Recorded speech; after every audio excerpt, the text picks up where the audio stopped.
Today I'm going to summarize another book on psychology called Suasion. Honestly, the more books I read on psychology, the more I get scared, because it makes me realize how easy it is to manipulate someone. The scariest part is that most of these tactics you will hear in this video are so hidden that your conscious mind can't catch them. It happens subconsciously. They are a bit like a magic pill. You give it to someone before you talk to them, and they start believing you or behaving differently. They feel like they are in control and made a conscious decision, but they are not. For example, in an experiment, they sent a very good-looking guy, a model type of guy, to approach a random woman in the shopping mall and ask for their number on a date. Now, giving your phone number to a complete stranger is a risky thing to do, and of course, the guy got a lot of no's, but he got quite some yeses whenever he approached a woman in front of a particular store. Can you guess what type of store it was? No, it wasn't a perfume store or a chocolate store. It was a flower store. If you look at it, flowers are related to romance, and it subconsciously impacted their behavior and caused them to give out their number. After the experiment, they asked the participants who gave their numbers if the store had anything to do with their decision. All responded, "Of course not. I made a conscious decision to give my number." In a similar experiment, again, a guy approached a woman on the street asking for a date. This time, researchers were testing how the results would change depending on the object the guy was carrying in his hand at the time he approached the women. There was one particular object that brought a lot of yeses. Can you guess what that object was? Well, it was a guitar case. Let's look at another example from the business world. There's an interesting experiment with an online furniture store. Researchers directed half of the buyers to a landing page that had soft clouds on the background image, and half of the buyers were directed to a page that had pictures of coins. People who had clouds as a background picture focused their attention on choosing furniture based on softness and comfort, and the people who saw coins as the first thing when they visited the page focused on price and tried to find the cheapest options. After the experiment, when they were asked if the coins or clouds played a role in their decision, all of them laughed and said no. They said they are all independent and conscious people. Clouds or coins had absolutely no impact on them. Okay, so far both of the experiments were related to some visual objects. How about using words? Can we create the same effect but with words? The answer is yes, and here's how. A salesperson was failing to sell his $75,000 product. Whenever he would mention the price, many clients would try to negotiate, and when they couldn't get the lower price they wanted, they would just walk away. This way, the salesperson would lose a lot of clients.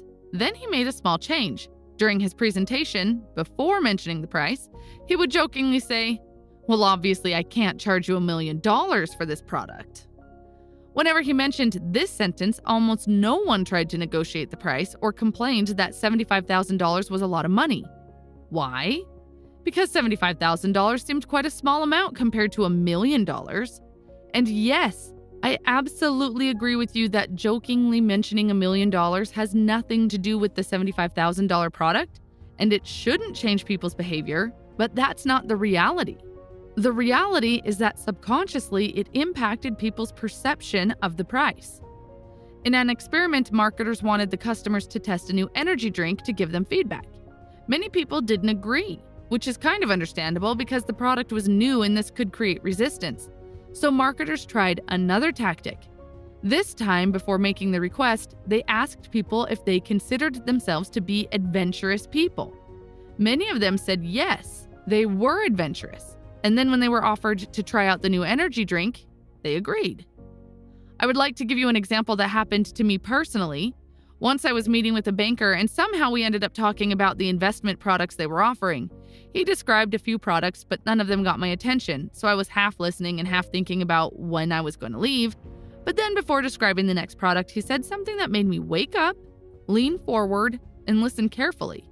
He said, "The next product I'm going to talk about is the one that I would recommend even to my mother to invest in." As soon as I heard this sentence, I felt strong trust towards him and the product. Probably not on purpose, but he activated one of the most powerful persuasion principles that Robert Cialdini calls unity. Unity refers to a shared identity that both the influencer and the influencee are part of. The idea that we share an identity with someone else causes us to want to say yes to them, to a much greater extent than to someone who's outside that unit. If a communicator can show that he or she belongs to the same group as we are before delivering the message, then we are much more open to cooperating with that person or believing him or her. Let me give an example. A big concern of investors has always been what happens to Buffett's firm, Berkshire Hathaway, when he's no longer in charge. In a letter to shareholders regarding succession plans, Buffett wrote, "I will tell you what I would say to my family today if they asked me about Berkshire's future."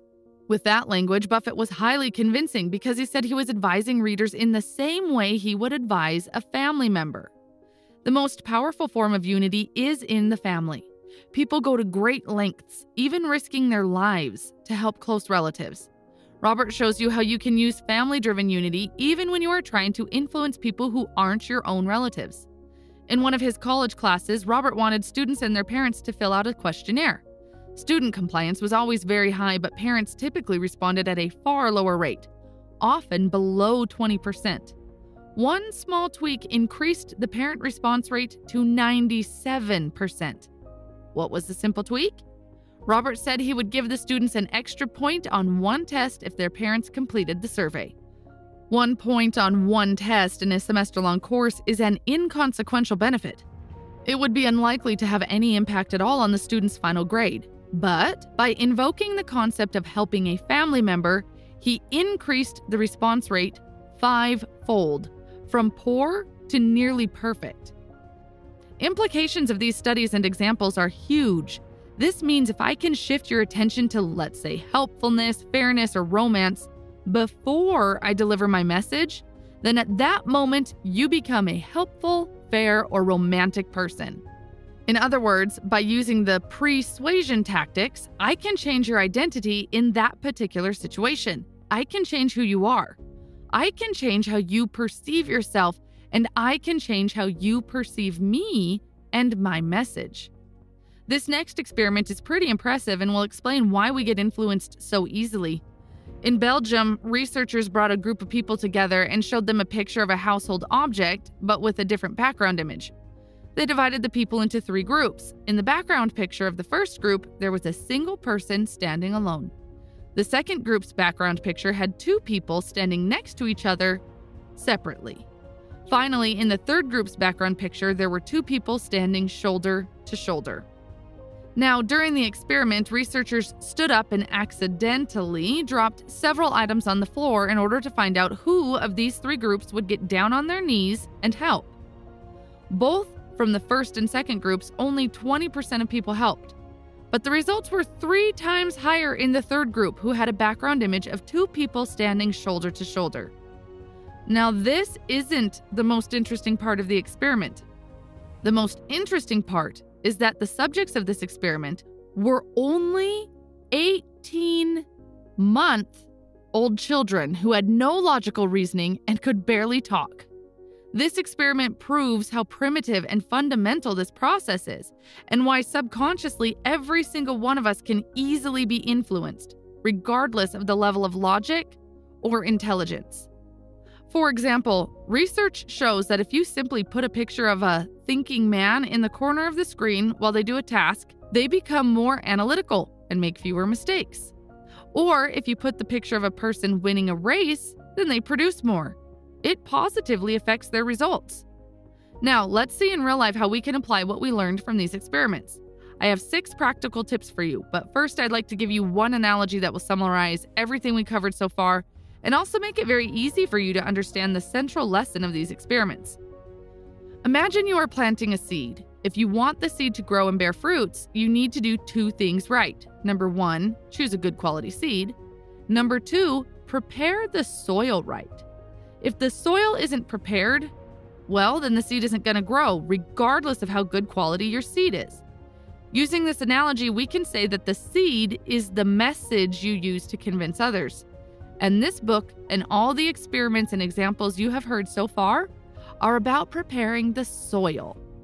What you say to persuade is important, but what you put in front of your message before it's delivered is sometimes more important. In other words, your seed is important, but first you have to make sure that the soil is brought to the right condition to grow that seed. You saw this yourself in all the experiments. There was always a sentence, a request, or a picture that came before the message was delivered, which completely changed people's behavior. All right, let's move on to those 6 tips I mentioned earlier. Number 1, if you are giving away a free product to your clients, you might consider giving the product to their family members instead of the clients themselves. That can be more effective. Remember the experiment with students and parents and how 1 point increased their response rate? Number 2, let's say you have a product and you need your clients' help to improve it. Instead of saying, "What is your feedback?" or "What is your opinion on this product?" you can say, "What's your advice on this product?" The difference seems small, but the effect is quite big because the word advice creates unity. It creates a togetherness effect. The word advice makes people take 1 step forward towards you, and the word opinion or feedback makes them take 1 step backward away from you. As you have probably already guessed, this one is related to the concept of unity. Remember the Warren Buffett example and my meeting with the banker? Number 3, if you are planning to ask for a salary raise at work, then do it at a time when you have received nice feedback from customers or when you have achieved something great at work. This is the time when the results of your great work are in the center of attention. This tip is related to the energy drink experiment. Number 4, if you're a student and trying to convince other students to donate to some cause, you can mention that you are also a student, and that would automatically activate the unity principle and increase donations. Again, this one is also related to the unity principle. Number 5, decorate your environment according to your goals. Until reading books like this one, I used to believe that it was stupid to write motivational phrases or words on office walls. You've probably seen such phrases such as courage, success, winning, quality, customer first, etc. It turns out that these things actually work and impact us subconsciously. So think about what the things are that you're trying to achieve and how you can decorate your room to put you in that state of mind. For example, when my goal was to make $10,000 per month, I went on Amazon and bought a fake $10,000 stack and put it on my desk to remind me of my goal. When I wanted to invest more, I printed out a phrase that said, "Make money work for you," framed it as a picture and put it on my desk. You can also do small things, such as changing the background picture on your phone or computer.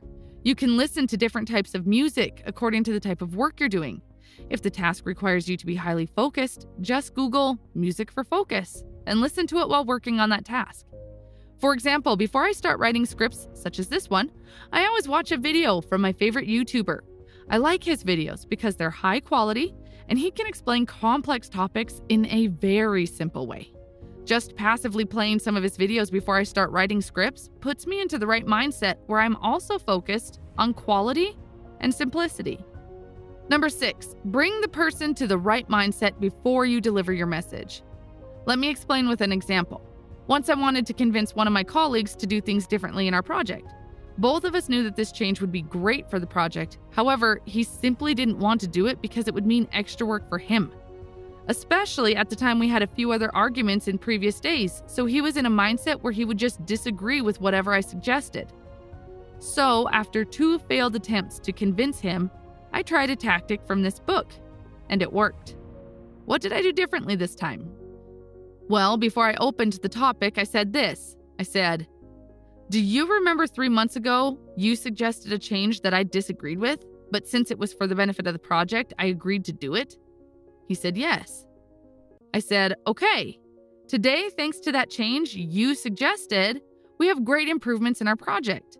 At the time, I was against it, but I agreed to what you suggested because it was best for the project. It wasn't about you nor about me. It was about what is best for the project. Now today I'm asking you for a change and we both know that it's the best thing for the project. So what do you say we both put our egos aside and implement the change I'm suggesting?" He thought a little bit and said yes. And that was the end of the story. The reason this worked was that I shifted his mindset from arguing to doing what was best for the project. Think about your life. You probably have also had similar situations. What are the things you can say or do before you deliver your message to bring the person to the right mindset so that he or she would be more receptive to your message? Do you need the person to be fair, romantic, honest, or cooperative? Define what it is that you want, find a sentence or thing that would put the person in that mindset, and then deliver your message. And of course, do it ethically, not just this tactic, but all of them. You might ask, what will happen if I don't do it ethically? For example, what would happen if you decide to use them unethically in your company against your customers? Well, your employees will see what you are doing and they will start using the same sneaky techniques against their own customer, which is you. So it's highly likely to backfire. One more thing. Always keep in mind that you are not immune to such tactics and can be easily influenced. For example, a friend or colleague might mention a small favor they did for you before they ask for a big favor. Mentioning the small favor will put you in a mindset where you will feel a strong urge to help them back. Helping others who helped us is deeply coded into our DNA, and it's very hard to fight against it. If the favor they ask is equal to the favor they did for us, then all is good. But sometimes they use their small favor as bait to get you to agree to something much larger. So in situations, don't give an answer right away. Take your time. Tell them that you'll think about it and let them know your decision. If you rush it, you are highly likely to agree to their request and then regret it. This has happened to me personally multiple times. I have agreed to do things that I regretted later. Finally, my goal with this video was, number 1, to increase awareness about the weaknesses every single one of us possesses so that we can protect ourselves. And number 2, show you ways you can apply them ethically to your life, job, or your business. I hope it was a useful video. If you want to see similar videos to this one, then check out the video you see on your screen. Have a great day.